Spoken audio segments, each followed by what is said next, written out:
Il-qorti ġiet preżentata b'rapport ta' 3 psikjatri li tqabdu mill-Maġistrat Rachel Montebello bil-ġurnalisti jiġu ordnati ma jirrapportaw xejn fuq dak li qalu dawn l-esperti. Ir-rapport tal-psikjatri kien ġie mitlub mill-qorti sabiex issir analiżi fuq l-istat ta' saħħa tal-middleman Melvin Teuma. Dan kollu ħareġ meta t-tlieta filgħodu komplit il-kompilazzjoni ta' Jorgen Fenech, negozjant akkużat b'kompliċità fl-assassinju tal-ġurnalista Daphne Caruana Galizia. Fl-istess seduta, l-espert tal-IT Alvin Cardona preżenta lill-Maġistrat Montebello 3 kopji ta' hard drive. Cardona preżenta wkoll rapport. Apparti dan kollu, il-qorti issa għandha f'idejha informazzjoni dettaljata dwar l-assi kollha li għandu Jorgen Fenech.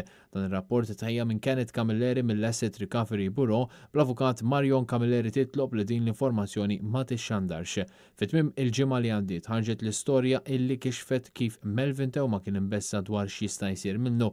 Allegatament hekk lissen il-middleman fl-assassinju ta' Daphne Caruana Galizia Melvin Teuma ma' żagħżugħ Olandiż f'diskors li ġie rrekordjat bejn l-aħħar tal-2018 u l-bidu tal-2019, l-istess perjodu fejn Teuma potenzjalment kien konxju li kien ser jinkixef mal-pulizija minn Vince Muscat il-Koħħu.